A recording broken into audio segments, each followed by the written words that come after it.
नमो अरिहंताणं नमो सिद्धाणं नमो आयरीयाणं नमो वज्झायाणं नमो लोये सौसाहूणम् सिद्धं शुद्धं परमीय जिणिन्दवर्णेमि चन्दमकलङ्कं गुणरयणभूषणुदयं जीवस्य परुवणं बोच्छम। 1008 श्री मूलनायक आदिनाथ भगवान की जय। 1008 श्री गोमटेश्वर बाहुबली भगवान की जय। द्वासांग जिनवाणी माता की जय। आचार्य श्रेष्ठ आचार्य गुरुवर श्री 108 नेमिचंद्र सिद्धांत चक्रवर्ती महाराज की जय। आचार्य श्रेष्ठ आचार्य गुरुवर श्री 108 विद्यासागर जी महामुनि राज की जय। तीर्थ चक्रवर्ती जगत पूज्य निर्यापक श्रमण मुनि पुंगव श्री 108 सुधा सागर जी महाराज की जय। समस्त मुनि संघ की जय। आलोक मोदी स्वाध्याय सुधा यूट्यूब चैनल पर आप सभी दर्शकों का एक बार पुनः हार्दिक स्वागत, हार्दिक अभिनंदन। श्री गोमटसार जीवकांड जी ग्रंथराज की स्वाध्याय श्रृंखला में जीव समास के ऊपर अपनी चर्चा चल रही है। जीव समास के संदर्भ में आचार्य महाराज ने 40 से 50 गाथाओं का निरूपण यहाँ पर किया हुआ है, जिसमें हमने जीव समास का लक्षण पूर्व कक्षाओं में समझा था। जीव समास के जो भेद प्रभेद किए जाते हैं उनका आधार क्या है, उनके आधारभूत 5 युगलों को अपन ने समझा था, जिसमें इधर इन्होंने बताया था एक इंद्री से लेकर के पंचेंद्री जाति तक का जो नाम कर्म है, वह नाम कर्म के आधार पर जीव समासों में भेद प्रभेद होता है। त्रस और स्थावर नाम कर्म है, पर्याप्त अपर्याप्त नाम कर्म है, सूक्ष्म और वादर नाम कर्म है तथा प्रत्येक और साधारण शरीर नाम कर्म है। ये जो नाम कर्म के भेद प्रभेद किए गए हैं, इन्हीं भेद प्रभेदों के कारण से जीव समास के भेद प्रभेद बनते हैं। सामान्य से हमने बताया था, सामान्य से तो जीव सभी जीव हैं, क्योंकि सभी में जानने देखने की शक्ति है, सभी सुख दुख का अनुभव करते हैं। तो जितने संसारी जीव हैं, एक नाम मात्र कह दिया संसारी जीव, इसमें भी ये समास हो गया। जो अनंतानंत जीव थे उनको हमने एक शब्द में परिभाषित कर दिया संसारी जीव। लेकिन जब इन संसारी जीवों में कर्मों की अपेक्षा से भेद देखा जाता है, उनकी विशेषताएं देखी जाती हैं, उनमें भिन्नता देखी जाती है, तब हम इस संसारी जीव के 2 भेद कर देते हैं और 2 ग्रुप बन जाते हैं। वो हमने किस कर्म के कारण से किए थे? त्रस और स्थावर नाम कर्म के कारण से। किसी के त्रस नाम कर्म का उदय था, किसी के स्थावर नाम कर्म का उदय था। त्रस जीवों में जो भेद किए हमने या जो विभाजन किया, वो जाति नाम कर्म के कारण से किया। किसी के 1 इंद्री जाति नाम कर्म का उदय है, किसी के 2 इंद्री, 3 इंद्री, 4 इंद्री, पंचेंद्री जाति नाम कर्म का उदय है। 1 इंद्री जीवों में जो भेद किए वो सूक्ष्म और बादर नाम कर्म की अपेक्षा से किए। फिर सूक्ष्म और बादर में भी और भेद बनाए तो हमने पर्याप्तक और अपर्याप्तक नाम कर्म के कारण से बनाए। फिर उसमें भी और वनस्पति कायक के भेद प्रभेद किए, वो प्रत्येक और साधारण नाम कर्म के आधार पर किए। तो जितने भी ये हम 14 जीव समास कहें, 19 जीव समास कहें, 57 कहें या 98 जीव समास कहें, ये इन 5 युगल कर्म जो बताए गए थे, उन 5 युगल कर्मों के आधार पर ही ये विभाजन होता है। पूर्व कक्षा में हमने 14 जीव समासों को समझा था। 14 जीव समास कौन कौन से होते हैं? 14 जीव समासों में हमने क्या किया था? जो त्रस जीव थे उनके 5 भेद हमने किए थे। 2 इंद्री, 3 इंद्री, 4 इंद्री, सैनी पंचेंद्री, असैनी पंचेंद्री, ये त्रस जीवों के 5 भेद। और 1 इंद्री जीव के 2 भेद किए थे। जो स्थावर जीव थे उनके 2 भेद, सूक्ष्म और बादर, ऐसे 7 भेद किए थे। और इन 7 भेदों को पर्याप्त और अपर्याप्तक की अपेक्षा से 2-2 प्रकार से घटित किया था। तो ये 7 जीव पर्याप्तक होते हैं और ये 7 जीव अपर्याप्तक होते हैं। इस प्रकार से 14 जीव समास हमने देखे थे। इन 14 जीव समासों का हमने बोर्ड पर चार्ट बना करके भी आपको बता दिया था। फिर पूर्व कक्षा में हमने 19 जीव समासों पर भी चर्चा की थी। 19 के साथ साथ 38 और 57 जीव समास के लिए भी अपन ने एक गाथा पढ़ी थी। उस एक ही गाथा में तीनों प्रकार से इन्होंने जीव समासों को प्रतिपादित किया था। वो 19 जीव समास कैसे बनेंगे? तो त्रस जीवों के जो 5 भेद थे वो तो 5 जैसे थे वैसे ही रहेंगे, उन 5 में कोई परिवर्तन नहीं करना है। केवल जो एक इंद्री के हमने 2 भेद किए थे, सूक्ष्म और बादर, अब उनको एकेंद्रीय जीवों के भेद प्रभेद करेंगे तो उन एकेंद्रीय जीवों में 5 प्रकार के जीव देखे जाएंगे। पृथ्वी का एक, जल का एक, अग्नि का एक, वायु का एक और वनस्पति का एक। इन 5 के सूक्ष्म और बादर लगाएंगे। तो पृथ्वी का एक के सूक्ष्म बादर, जल का एक के सूक्ष्म बादर, अग्नि का एक के सूक्ष्म बादर, वायु का एक के सूक्ष्म बादर। फिर जो वनस्पति कायक है, इस वनस्पति कायक जीवों में 2 प्रकार के जीव दृष्टिगोचर होते हैं। किन्हीं जीवों के साधारण शरीर नाम कर्म का उदय होता है और किन्हीं जीवों के प्रत्येक शरीर नाम कर्म का उदय होता है। ये जो साधारण शरीर नाम कर्म का उदय है, संपूर्ण जीव राशि में, चाहे वो त्रस जीव हो, चाहे वो स्थावर जीव हो, केवल और मात्र केवल वनस्पति कायक में ही उदय पाया जाता है। पृथ्वी कायक जीवों में, वायु कायक जीवों में, 2 इंद्रिय जीवों में, पंचेंद्रिय जीवों में इत्यादि जितने भी जीव हैं, उन किसी भी जीव में साधारण शरीर नाम कर्म का उदय नहीं होता। इसीलिए साधारण और प्रत्येक का जो भेद किया गया वो वनस्पति कायक में किया जाता है।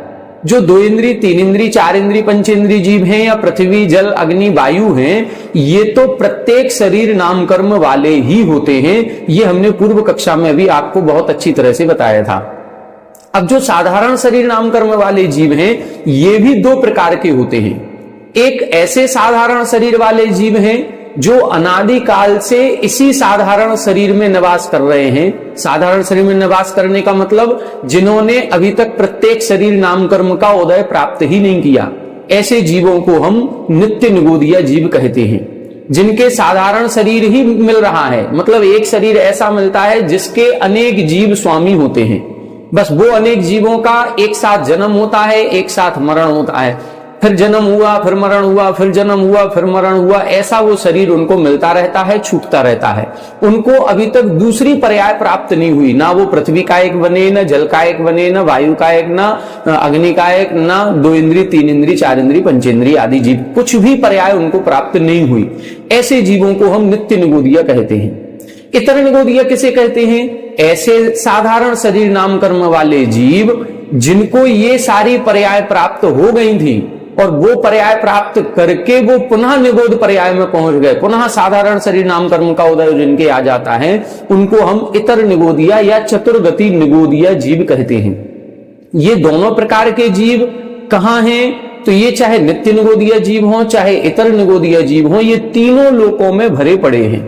एक सब लोगों की आम धारणा बनी हुई है कि जो 7 पृथ्वियां हैं और 7वीं पृथ्वी के नीचे एक राजू का स्थान है जिसको हम कलंकला भूमि या कलकला पृथ्वी कहते हैं, वो जो एक राजू का खाली स्थान है उसमें ही नित्य निगोद कहा जाता है।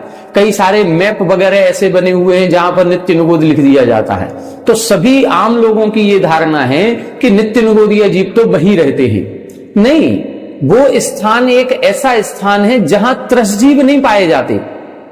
त्रसजीव नहीं पाए जाते का मतलब वहां केवल निगोदिया जीव नहीं है, वहां पर पृथ्वी, जल, अग्नि, वायु, वनस्पति 5 प्रकार के स्थावर जीव हैं। पर निगोदिया जीव कहां है? निगोदिया जीव जिनको हम वनस्पति कायिक जीव कह रहे हैं, साधारण शरीर वाले जीव कह रहे हैं, ये निगोदिया जीव या 5 स्थावर जीव, ये संपूर्ण तीनों लोकों में भरे पड़े हैं। जिनको हम सूक्ष्म और बादर ये 2 प्रकार से भेद कर रहे हैं। तो जो सूक्ष्म जीव हैं, हमने आपको बताया था बादर जीव तो किसी आधार से रहता है, लेकिन सूक्ष्म जीव बिना आधार के भी रहते हैं। अब जो 7वीं पृथ्वी के नीचे एक राजू का स्थान है, वहां किसी प्रकार का कोई आधार नहीं, वहां पर कोई पृथ्वी आदि नहीं है, तो वहां क्या आधार है? वहां आधार कुछ भी नहीं है, तो वहां सूक्ष्म निगोदिया जीव भरे पड़े हैं। सूक्ष्म पृथ्वी का एक भी, जल का एक भी, अग्नि का एक, वायु का एक और वनस्पति का एक, ये सूक्ष्म प्रजाति के जीव सब जगह भरे पड़े, तीनों लोकों में। सिद्धशला है, सिद्धशला पर भी सूक्ष्म जीव हैं। जो निष्कुट क्षेत्र है, निष्कुट क्षेत्र त्रसनाड़ी के बाहर का जो क्षेत्र, वहां पर भी सूक्ष्म जीव 5 स्थावर भरे पड़े हैं। तो वहां पर जो सूक्ष्म निगोदिया जीव होंगे वो कौन से जीव होंगे? वो इतर निगोदिया है या नित्य निगोदिया? दोनों प्रकार के नित्य निगोदिया जीव। हम यहाँ पर बैठे हैं और इस कमरे में जो खाली स्थान है, यहाँ क्या निगोदिया जीव नहीं है? यहाँ दोनों प्रकार के निगोदिया जीव हैं। सिद्धशला में दोनों प्रकार के निगोदिया जीव हैं। स्वर्गों में, नरकों में, पूरे जम्बूद्वीप आदि मध्यलोक में सब जगह ये निगोदिया जीव भरे पड़े हैं। केवल निगोदिया जीव नहीं, पृथ्वी, जल, अग्नि, वायु आदि ये 5 स्थावर जो सूक्ष्म स्थावर हैं, ये तीनों लोकों में हैं। तो फिर उसको नित्य निगोद क्यों कहते हैं? वो नित्य निगोद नहीं है, वो एक ऐसा स्थान है जहां त्रसजीव नहीं है, त्रस जीवों का अभाव वहां पाया जाता है और बहुलता से निगोदीय जीव पाए जाते हैं या पंच स्थावर पाए जाते हैं, इसलिए ये कह दिया जाता है। बाकी निगोदीय जीव तीनों लोकों में भरे पड़े हैं और तीनों लोकों में यहां पर मान लो कोई पिन पॉइंट अपन देखें तो उस पिन पॉइंट पर सभी प्रकार के जीव हैं, पृथ्वी का एक, जल का एक, अग्नि का एक, वायु का एक, नित्य निगोदिया भी और इतर निगोदिया भी, सूक्ष्म जीव भी हो सकते हैं और यदि कहीं कोई आधार है तो बादर निगोदीय जीव भी या बादर पृथ्वी जल अग्नि आदि जीव हो सकते हैं। तो ये अपन को समझना है। नित्य निगोद उसे कहते हैं जो जीव आज तक नित्य निगोद से निकले नहीं। नित्य निगोद से निकलने का मतलब उनकी पर्याय वो नित्य हो गई, वो अनादि काल से इस साधारण शरीर नाम कर्म के साथ ही उत्पन्न हो रहे हैं, उनको बोलेंगे नित्य निगोदिया। इतर निगोदिया किसे कहेंगे? जो नित्य निगोद से निकल करके अन्य पर्याय को प्राप्त किए और पुनः निगोद में पहुंच गए। पुनः निगोद में पहुंचने का मतलब फिर से साधारण शरीर नाम कर्म का उदय आ गया, तो ऐसे जीवों को हम इतर निगोदिया कहते हैं। क्या नित्य निगोद से जीव निकलते हैं? अभी तक तो हमने ये सुना था कि नित्य निगोद उसे कहते हैं जो जीव अनादि काल से निगोद में है और अनंत काल तक रहेंगे, उनको नित्य निगोदिया। नहीं, नित्य निगोदिया जीव दो प्रकार के माने जाएंगे। एक जीव ऐसे होते हैं जिनका जो कर्म का संबंध है वो अनादि अनंत है, और दूसरे प्रकार के वो होते हैं जिनका जो कर्म का संबंध है वो अनादि शांत है। तो ये दो प्रकार के जीव रहेंगे। अनादि अनंत कर्म संबंध वाले जीव अनादि काल से निगोद में हैं और अनंत काल तक रहेंगे, ये कभी बाहर नहीं निकलेंगे। लेकिन जिनका अनादि शांत कर्मबंध होता है, ऐसे कर्मबंध वाले जीव ये अनादि काल से निगोद में हैं, लेकिन हर 6 महीने 8 समय में 608 जीव निकलते हैं। तो वो 6 महीने 8 समय में जो 608 जीव निकल रहे हैं, ये अनादि शांत कर्मबंध वाले होते हैं, ये वहां से निकल सकते हैं। तो ये कोई नियम नहीं है कि नित्य निगोद का मतलब जो अनादि काल से हैं और अनंत काल तक रहेंगे, ऐसा कोई नियम नहीं है। नित्य निगोद से भी जीव निकलते हैं। हम सभी भी आज व्यवहार राशि में हैं, मनुष्य में हैं, तो हम सभी का मूल निवास अपन को निगोद ही मानना चाहिए। हम भी वहीं निगोद पर्याय से निकल करके यहाँ पर आए हुए हैं। लेकिन क्या हम ये माने कि अब हम पुनः निगोद में नहीं जाएंगे? यदि हम मिथ्यात्व के साथ रहे और मिथ्यात्व के साथ रह करके अन्य ऐसे साधारण शरीर नाम कर्म जैसे कर्म का बंध कर लिया, तो फिर हम निगोद में पुनः जाएंगे। लेकिन यदि हमने मिथ्यात्व को नष्ट कर दिया तो फिर साधारण शरीर नाम कर्म का बंध नहीं होगा। साधारण शरीर नाम कर्म है, सूक्ष्म नाम कर्म है, अपर्याप्त नाम कर्म है, इनका बंध प्रथम गुण स्थान तक ही होता है। अपन सभी ने पूर्व सर्वार सिद्धि पढ़ी थी और सर्वार सिद्धि में आश्रव निरोधा संवरा इस सूत्र की जब व्याख्या पढ़ी थी तो उस व्याख्या में बंध विच्छुत्ति का प्रकरण था। उसमें प्रथम गुण स्थान में 16 प्रकृतियों की बंध विच्छुत्ति होती है। यदि पहले गुण स्थान से जीव कोई दूसरे, तीसरे, चौथे आदि गुण स्थानों में है, पहले में नहीं है, मिथ्यात्व का उदय नहीं है, तो मिथ्यात्व के उदय के साथ बंधने वाली 16 प्रकृतियों का बंध नहीं होगा। और उन 16 प्रकृतियों में ये साधारण शरीर नाम कर्म आता है, उन 16 प्रकृतियों में ये सूक्ष्म नाम कर्म आता है, उन 16 प्रकृतियों में ये अपर्याप्त नाम कर्म आता है। इसका मतलब है इनका बंध मिथ्यात्व के साथ होता है। अब यदि हम सभी मिथ्यात्व के साथ हैं तो इन प्रकृतियों का भी बंध कर सकते हैं, और जब इनका बंध करेंगे तो इनका उदय भी आएगा, तो हम पुनः निगोद में पहुंच सकते हैं। इसीलिए सम्यक दर्शन को प्राप्त करें, और सम्यक दर्शन जब हमें प्राप्त हो जाएगा, सम्यक दृष्टि हम बन जाएंगे, तो फिर ऐसे हम जो दुर्गति कहलाती हैं या जो तुच्छ गति हैं, ऐसे हम निगोद आदि की पर्याय को प्राप्त नहीं होंगे। तो ये आपको समझ में आ गया होगा। यहां पर अब अपन को 19 जीव समासधर इन्होंने स्पष्ट किए थे कि एकेंद्रीय जीवों के भेद प्रभेद कैसे करने हैं। तो एकेंद्रीय जीवों में हमने पृथ्वी का एक सूक्ष्मवादर, जल का एक सूक्ष्मवादर, अग्नि का एक सूक्ष्मवादर, वायु का एक सूक्ष्मवादर, फिर नित्य निगोद सूक्ष्मवादर, इतर निगोद सूक्ष्मवादर। फिर हम वनस्पति कायक का दूसरा भेद करेंगे, प्रत्येक वनस्पति। उसके 2 भेद किए जाते हैं, सप्रतिष्ठित प्रत्येक और अप्रतिष्ठित प्रत्येक। ये जो प्रत्येक शरीर वाले होते हैं ये बादर ही होते हैं, इनमें सूक्ष्म का भेद नहीं होता। तो ये जो प्रत्येक वनस्पति है ये बादर ही है, इसमें सूक्ष्म नहीं है, इसलिए 2 भेद। तो ऐसे एकेंद्रीय जीवों के 14 भेद हो जाते हैं और त्रस जीवों के 5 भेद थे, 19 बन जाते हैं। अब ये 19 यदि हम सामान्य कथन करें, इसमें कोई अन्य भेद पर्याप्त पर्याप्त का ना करें, तो इनको हम 19 जीव समास कहते हैं। और इनमें यदि हम पर्याप्तक और अपर्याप्तक के दो भेद कर देते हैं तो 19 पर्याप्तक 19 अपर्याप्तक हो जाएंगे, ऐसे 38 भेद हो जाएंगे। और फिर इधर इन्होंने बताया था अपर्याप्तकों के भी दो भेद होते हैं, एक लब्ध पर्याप्तक, एक निर्वृत्त पर्याप्तक। लब्ध पर्याप्तक उसे कहते हैं जिन जीवों के एक भी पर्याप्ति पूर्ण नहीं होगी और पर्याप्ति पूर्ण करने के पूर्व ही जिनका मरण हो जाएगा, उनको बोलते हैं हम लब्ध पर्याप्तक। और जिन जीवों के अभी पर्याप्ति पूर्ण नहीं हुई है लेकिन नियम से वो अपनी शरीर पर्याप्ति पूर्ण करेंगे, ऐसे जीवों को हम निर्वृत्त पर्याप्तक कहते हैं। और जिनके शरीर पर्याप्ति पूर्ण हो गई है उनको पर्याप्तक कहते हैं। तो ऐसे लब्ध पर्याप्तक, निवृत्त पर्याप्तक और पर्याप्तक, ऐसे तीन भेद जब हम इन 19 भेदों के कर देते हैं तो ये 57 जीव समास बन जाते हैं। जैसे हमने 14 जीव समासों का चार्ट बनाया था, ऐसे ही 19 जीव समासों का, 38 जीव समासों का और 57 जीव समास का चार्ट अपन को बनाना है। हमने आपसे कल की कक्षा में कहा था कि आप लोग बनाएंगे, आप लोगों ने बनाया होगा। अब उसको एक बार हम बना करके बता रहे हैं, उससे मैच कर ले कि सही बने या नहीं बने। आइए देखें बोर्ड पर 19, 38 और 57 जीव समास कैसे बनेंगे। आइए देखें, यहां हमने बनाए हैं ये 19 जीव समास। इसमें सबसे ऊपर जो हमने 5 भेद लिखे हैं ये त्रस जीवों के भेद लिखे हैं। सबसे पहले सैनी पंचेंद्री, फिर असैनी पंचेंद्री, 4 इंद्री, 3 इंद्री, 2 इंद्री, ये हो गए त्रस जीव। त्रस जीवों के 5 भेद बनते हैं, इन 5 से ज्यादा नहीं बनेंगे। फिर जब बनेंगे, जब अपन 98 जीव समास देखेंगे तब बनेंगे। अभी 19 तक में केवल 5 ही भेद बनेंगे। और एक इंद्री के मैक्सिमम भेद बनते हैं तो कितने बनते हैं? 14 भेद बनते हैं, इससे ज्यादा नहीं बनेंगे। तो एक इंद्री के कौन से? पृथ्वी का एक सूक्ष्म, पृथ्वी का एक वादर, जल का एक सूक्ष्म, जल का एक वादर, अग्नि का एक सूक्ष्म, अग्नि का एक वादर, वायु का एक सूक्ष्म, वायु का एक वादर। फिर नित्य निगोद सूक्ष्म, नित्य निगोद वादर, इतर निगोद सूक्ष्म, इतर निगोद वादर। ये इतर निगोद भी कह सकते हैं और इसको चतुर्गति निगोद भी कहते हैं। वास्तविक नाम तो चतुर्गति निगोद है, इतर अपन इसलिए बोलते हैं विपरीत। जो नित्य निगोद है उससे जो विपरीत है उसको हम इतर बोल देते हैं या चतुर्गति निगोद कहते हैं। तो इतर निगोद सूक्ष्म, इतर निगोद whether.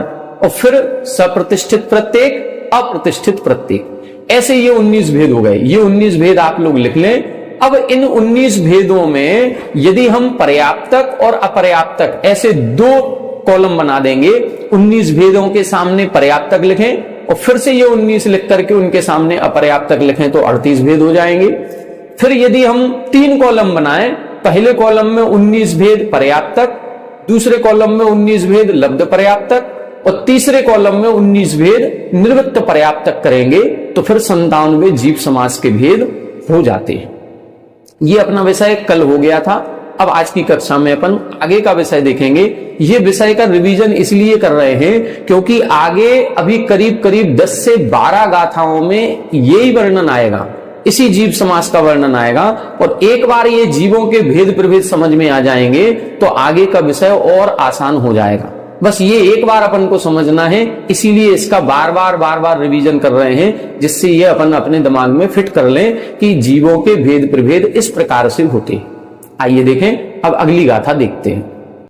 Thane him बिजोड़ी हिम्बी, Thane him बिजोड़ी हिम्बी, देहो गाहण कुलाण भे देहिम, देहो गाहण कुलाण भे देहिम, जीव समासा सव्वे, जीव समासा सव्वे, परु विदब्बा जहा कंसो, परु विदब्बा जहा कंसो, ठाणे हिम बिजोड़ी हिम्बी, देहो गाहण कुलाण भे देहिम, जीव समासा सव्वे, परु विदब्बा जहा कंसो। देखें, ठाणे हिम वी जोड़े हिम्बी, यहां हम बता रहे हैं, हमने पहले जब जीव समास प्रारंभ किया था तब भी बताया था कि जीव समास को 4 विशेषताओं के आधार पर विभाजित किया गया है, यह वर्णन किया जाएगा।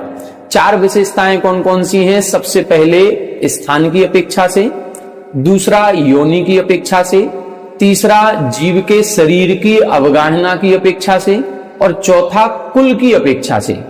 ये 4 प्रकार से जीवों के भेद प्रभेद किए जाते हैं या जीवों का संग्रह किया जाता है। दोनों जीवों का जब अपन भेद प्रभेद करेंगे तो वो भी भेद प्रभेद, अलग अलग जीव समास बनेंगे, और जीवों को जब हम एक रूप में संग्रह करेंगे तो वो जीव समास कहलाता है। तो जीव समास के इन 4 प्रकार से भेद प्रभेद किए जाएंगे। किसके सापेक्षा से? ठाणे हिम, ठाण का मतलब स्थान, स्थान के द्वारा। जोड़ी का मतलब योनि ही, योनि के द्वारा। देहोगाहन, देह अवगाहन मतलब शरीर की अवगाहना के द्वारा। और कुलाण भेदे ही, और कुल के भेदों के द्वारा। तो ऐसे 4 प्रकार से जीवों का व्याख्यान किया जाएगा। सबसे पहले स्थान, फिर योनि, फिर शरीर की अवगाहना, और फिर कुल। स्थान जो अपन अभी देख रहे हैं, 14 जीव समास, 19 जीव समास, 98 जीव समास, ये सब स्थान कहलाते हैं। स्थान कितने बनते हैं? ये जो हम 14 कह रहे हैं या 19 कह रहे हैं, केवल 14 या 19 जीव समास नहीं है। ये जीव समास 1 से शुरू करेंगे तो क्रम से इतने इतने बनते जाएंगे। मतलब सीधा नंबर 14 का नहीं आएगा। जीव समास 1 भी हो सकता है, जीव समास 2 भी हो सकते हैं, जीव समास के 3 भेद भी हैं, 4 भेद भी हैं, 5 भेद भी हैं, 6, 7, 8, 9, 10, 11, 12, 13, 14, 15, 16, 17, 18, 19, इस तरह से पूरे भेद बनेंगे ये। अब पूरे कैसे बनेंगे? 1, 2, 3, 4, अभी तो हमने 14 पढ़े, 19 पढ़े, अब हमने 13 कैसे बनेंगे, 12 कैसे बनेंगे, 9 कैसे होंगे, 17 कैसे होंगे, ये तो पढ़ा ही नहीं। ये आगे की गाथाओं में आएगा। तो अब यहां से इस गाथा के आधार पर वर्णन होगा। अभी तक जो ये वर्णन 3-4 गाथाओं में किया, ये तो केवल भूमि का स्वरूप है। अब जीव समास का वास्तविक वर्णन अब शुरू हो रहा है। इसीलिए इन्होंने लिखा स्थान की अपेक्षा से, योनि की अपेक्षा से, शरीर के अवगाहना की अपेक्षा से और कुल के भेदों की अपेक्षा के द्वारा जीव समासा सब्बे परूविदब्बा जहा कमसो, ये जीव समासा सब्बे, ये सभी जीव समास कहलाते हैं। और इनका जहा कमसो यथाक्रम, मतलब यथाक्रम का मतलब जैसे हमने नाम लिखे हैं, पहले स्थान, फिर योनि, फिर शरीर की अवगाहना, फिर कुल, इसी क्रम से परूविदब्बा अब इनका प्ररूपण किया जाएगा। अभी तक इन्होंने ये भूमिका बताई थी, ये आधार है, भूमिका है, ये जीव समास में प्रवेश है। ये अभी तक अपन ने जीवों के भेद प्रभेद समझे हैं कि जीव कितने प्रकार के हो सकते हैं। 2 इंद्री, 3 इंद्री, 4 इंद्री, 5 इंद्री, ये त्रसजीव कहलाते हैं। तो त्रसजीव के हमने कितने भेद किए? त्रसजीव के विकलेंद्री और सकलेंद्री, सकलेंद्री के 2 भेद, सैनी पंचेंद्री, असैनी पंचेंद्री। ऐसे ही एकेंद्री जीव के कितने भेद करेंगे? बादर और सूक्ष्म, और फिर पृथ्वी, जल, अग्नि, वायु आदि के हिसाब से ये भेद प्रभेद हुए। अब अपन को जीव समास पढ़ना है, तो यहां से अब जीव समास का टॉपिक प्रारंभ हो रहा है। ये वास्तविक अब टॉपिक शुरू हो रहा है। ये गाथा अपन को समझ में आ गई होगी। अब स्थान किसे कहते हैं और जीव समास का एक भेद कौन सा है, 2 भेद कौन से हैं, 3 भेद कौन से हैं, ये इसकी गाथा अगली आ रही है। इस गाथा को अपन देखते हैं। 75 नंबर की गाथा। एक ही गाथा में 1 से लेकर के लगभग 10 जीव समासों के भेद किए। 1 कौन सा होगा, 2 कौन से होंगे, 3 कौन से होंगे, 4 कौन से होंगे, 8 कौन से होंगे, 9 कौन से होंगे, 10 कौन। एक ही गाथा में सारा वर्णन कर दिया। कितनी बड़ी विशेषता है। आइए देखें, इस गाथा को पढ़ें और इस गाथा को पढ़ करके इसका अपन अर्थ लगाएं कि इसका अर्थ क्या है। देखें, ये जो गाथा है, इस गाथा को एक साथ पढ़ेंगे। जो अपन पहली लाइन के 2 चरण बना रहे थे और दूसरी लाइन के 2 चरण बना रहे थे, ऐसे इस गाथा में बन नहीं पा रहे हैं, क्योंकि कुछ शब्द ऐसे दिए हुए हैं जहां सीधी एक लाइन में ही पढ़ने में वो बनेंगे। फिर भी अपन इसको तोड़ करके पढ़ेंगे, जैसे पढ़ पाएंगे वैसे अपन पढ़ने का प्रयास करते हैं। लेकिन जब पूरी गाथा एक साथ पढ़ेंगे तब सही से उच्चारण बनेगा। देखें, सामण्य जीव तस, सामण्य जीव तस, थावरेषु इगि विगल सयल चरिम दुगे, थावरेषु इगि विगल सयल चरिम दुगे, इंद्रिय काये चरिमस्सय, इंद्रिय काये चरिमस्य, दुति चदुपणग भेद जुदे, दुति चदुपणग भेद जुदे, सामण्य जीव तस, स्थावरेषु इगि विगल सयल चरिम दुगे इंद्रिय काये चरिमस्सय दुति चदुपणग भेद जुदे। एक साथ पूरी गाथा पढ़ेंगे। सामान्य जीव तस थावरेषु इगि विगल सयल चरिम दुगे इंद्रिय काये चरिमस्सय दुति चदुपणग भेद जुदे। देखें इसका अर्थ, देखें पढ़ने में थोड़ा क्लिष्ट है लेकिन अर्थ बहुत सरल है। देखें पहले एक भेद बता रहे हैं जीव समास का। एक भेद कौन सा है? सामान्य जीव। बस सामान्य से जीव कह दिया, ये एक भेद हो गया। तो जीव समास का एक भेद कौन सा होगा? जीव। दो भेद कौन से होंगे? तस थावरेषु, तस थावर, मतलब दो भेद कर दिए। अब जीव के दो भेद किए, त्रस और स्थावर, ये दो कहलाएंगे। जीव समास के दो भेद कौन से? एक स्थावर और एक त्रस। तीन भेद कौन से होंगे? इगी बिगल सयल, इगी बिगल सयल। इगी का मतलब एक इंद्री, स्थावरों को एक इंद्री कहते हैं। त्रस के दो भेद कर दो, बिगल यानी बिकलेंद्री और सयल यानी सकलेंद्री। तो ये तीन भेद हो गए। जीव समास के तीन भेद कौन कौन से? एकेंद्री, विकलेंद्री और सकलेंद्री। ये इंद्री की अपेक्षा से भेद किए। दो भेद काय की अपेक्षा से किए थे, स्थावर काय और त्रस काय, ऐसे दो भेद किए थे, स्थावर और त्रस। तीन भेद इंद्री की अपेक्षा से किए। इंद्री की अपेक्षा से कैसे कर दिए? एकेंद्री, विकलेंद्री और सकलेंद्री। चार भेद कैसे बनेंगे? तो लिखा चरिम दुगे, जो अंतिम था उसके दो भेद कर दें। अंतिम कौन था? सकलेंद्री। अभी तीन भेद बताए थे, तो तीन भेद कौन कौन से थे? एकेंद्री, विकलेंद्री और सकलेंद्री। अब सकलेंद्री के दो भेद कर दो, सैनी पंचेंद्री, असैनी पंचेंद्री। तो चार भेद बन गए। अब ये चार भेद कौन कौन से बने? एकेंद्री, विकलेंद्री, असैनी पंचेंद्री, सैनी पंचेंद्री। ये चार जीव समास हो गए। पांच भेद कैसे बनेंगे? इंद्रिय, पांच इंद्रियों की अपेक्षा से। एक इंद्रिय जीव, दो इंद्रिय जीव, तीन इंद्रिय जीव, चार इंद्रिय जीव, पंचेंद्रिय जीव। ये पांच भेद हो गए। छह भेद कैसे बनेंगे? काय, काय की अपेक्षा से। काय के छह भेद करते हैं, पांच स्थावर काय और एक त्रस काय। तो पृथ्वी कायक, जल कायक, अग्नि कायक, वायु कायक, वनस्पति कायक और त्रस कायक। वन बोलते सट काय जीव न हननते। तो छह काय के जीव हो गए, तो छह भेद हो गए। ये पृथ्वी कायक, जल कायक, अग्नि कायक, वायु कायक, वनस्पति कायक और त्रस कायक, ये छह भेद हो गए।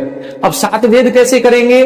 तो चरिमस्सय, जो चरिम है, अंतिम है। अंतिम कौन सा था छह भेदों में? छह भेद अपन ने कौन से किए थे? पृथ्वी, जल, अग्नि, वायु, वनस्पति और त्रस। तो जो अंतिम त्रस है, इस त्रस के क्रम से दो भेद कर दें। दु यानी दो भेद, ती यानी तीन भेद, चदु यानी चार भेद और पणग यानी पांच भेद। जुदे अलग अलग कर दें। तो यदि ये हम अलग अलग दो भेद, तीन भेद, चार भेद और पांच भेद करेंगे तो हमारे 10 भेदों तक हम पहुंच जाएंगे। कैसे पहुंच जाएंगे? देखें अभी अपन ने छह भेद देख लिए थे काय के। काय की अपेक्षा से जीव समास के छह भेद, पृथ्वी, जल, अग्नि, वायु, वनस्पति और त्रस। अब पांच को एक तरफ रहने दो, पांच के कोई भेद नहीं करना है। त्रस के दो भेद कर दिए। कौन कौन से दो भेद कर दिए? त्रस के दो भेद किए थे अपन ने, बिगल और सयल, जो पहले बताए थे, विकलेंद्री और सकलेंद्री। एक इंद्री तो पहले ही आ गए, पांचों स्थावर, तो पांच वो हो गए, और फिर विकलेंद्री और सकलेंद्री, ये सात भेद हो गए। आठ भेद कैसे करेंगे? तो आठ भेद के लिए अब तीन भेद करें। तो चरिमस्य दुगे, जो पहले अपन ने किए थे, पंचेंद्री के दो भेद करेंगे, असैनी पंचेंद्री, सैनी पंचेंद्री, तो दो भेद हो जाएंगे। अब आठ कैसे हो गए? पांच स्थावर, फिर एक छठवा विकलेंद्री, सातवां असैनी पंचेंद्री, आठवां सैनी पंचेंद्री। नौ भेद कैसे करेंगे? तो नौ भेद करने के लिए त्रस के चार भेद करेंगे, दो इंद्री, तीन इंद्री, चार इंद्री और पंचेंद्री, ये चार भेद त्रस के, और पांच भेद स्थावरों के थे ही, तो 9 भेद हो गए। और 10 भेद करेंगे तो त्रस के 5 भेद कर देंगे। त्रस के 5 भेद कौन कौन से होंगे? दो इंद्री, तीन इंद्री, चार इंद्री, असैनी पंचेंद्री, सैनी पंचेंद्री। इस प्रकार से ये इस गाथा में 10 भेद बताए हैं। इसको अपन बोर्ड के माध्यम से देखते हैं और अच्छे से स्पष्ट हो जाएगा। देखें जीव समास का एक भेद, एक में क्या लिखा? सामान्य जीव, बस ये जीव केवल लिख दिया, ये एक भेद दिया। दो भेद कौन कौन से होंगे? दो भेद, इसके दो भेद कर देंगे, एक स्थावर और एक त्रस। तीन भेद कौन कौन से बनेंगे? त्रस के भेद करेंगे, स्थावर वो ही रहेगा। अब त्रस के दो भेद कर दिए, विकलेंद्री और सकलेंद्री।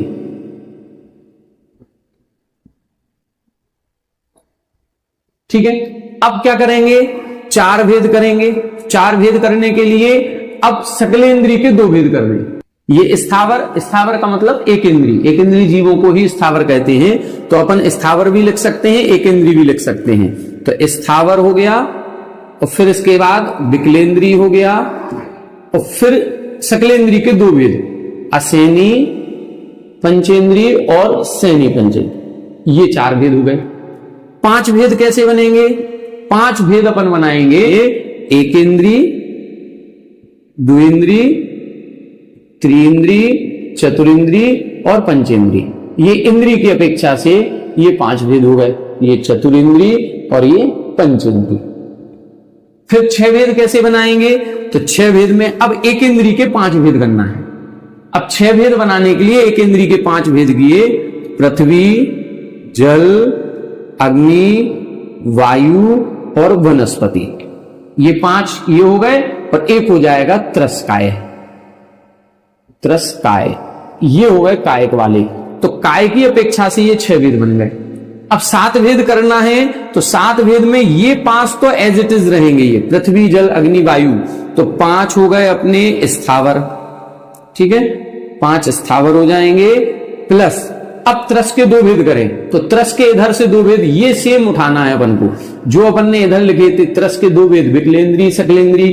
फिर त्रस के तीन भेद, विकलेंद्री, असैनी पंचेंद्री, सैनी पंचेंद्री। फिर त्रस के चार भेद, द्विइंद्री, त्रिइंद्री, चतुरिंद्री, पंचेंद्री। फिर त्रस के पांच भेद करेंगे, तो पंचेंद्री के सैनी और असैनी, इस तरह से बनेंगे।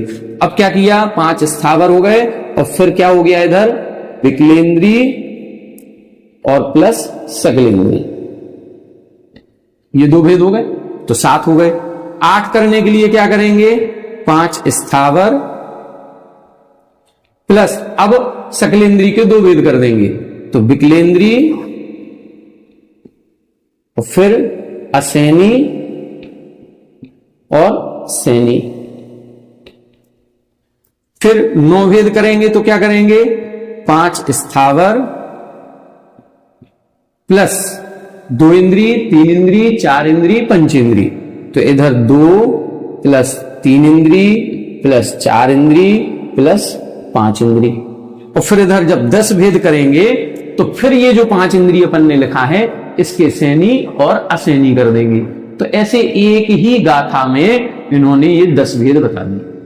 अब अगली गाथा जो आएगी, उसमें 11, 12, 13, 14, 15, 16, 17, 18, 19, ये 19 भेद कैसे बनेंगे? 11 से लेके 19 तक के ये सारे भेद अगली गाथा में 76 नंबर की गाथा में आएंगे। उसको अपन कल की कक्षा में पढ़ेंगे। आज की कक्षा में अपन ने ये 10 भेद देखे, ये आपको अच्छी तरह से समझ में आ गए होंगे।